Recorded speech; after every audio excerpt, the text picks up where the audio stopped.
My name is Banele Lukhele and I am in education. Basically, I try to make learning fun and experiential. So I link content to the students' interests, and then I help them also with examination skills and how to thrive in test conditions, because not all of us are good at that.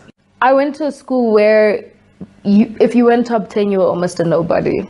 And it was a former Model C school.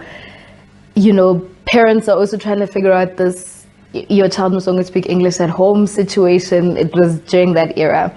And I had a teacher who would always, I even believe, and maybe it's a figment of my imagination, but sometimes I felt like I would just simply walk into the class and she'd almost like, that feeling of, I haven't even done anything. Just my existence annoys this person. And so I just tried to make it through school. And my marks weren't so great because of that, because I was very much in survival mode instead of thrive as a young person, you know. Then I went to university. I went to Stellenbosch, and then trying to study law in Afrikaans was also survival mode, you know, no space for thriving. And when I came back to Wits, I was like, okay, at least I'm going to be in Wits. It's a liberal university, more black people. I'll be able to kind of fit in quite well. Sadly, in our department, I was in the music department. Still very much a white department, teaching very Western things. And so a lot of the time when I questioned things, and I was the only black person in my class, which was not so fun. Every time I questioned things, it was always Banele, you always have to be that girl. Now I became that girl, always the angry black girl or the questioning black girl.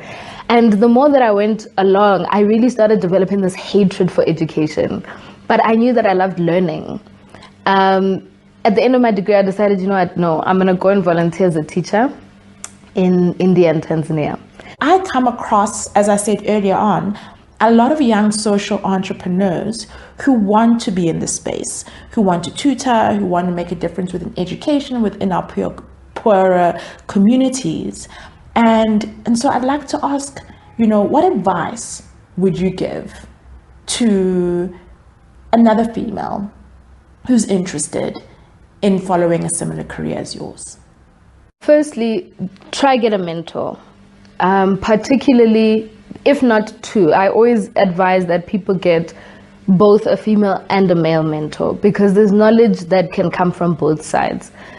The idea that women often put other women down, I think shouldn't be limited to women. It's people in general. Insecure people put other people down. So when looking for a mentor, make sure you find somebody who is in line with what you want and is able to put you forward. Volunteer. I volunteered for almost 2 years before ever even getting a salary for anything that I did. I think sometimes we are very much in a rush to get things, especially as a woke black woman, right? And I put it in inverted commas because the words are extremely heavy in its connotations. But as a conscious black female, there are a lot of things that I would like to happen for me right now because I feel like I deserve it.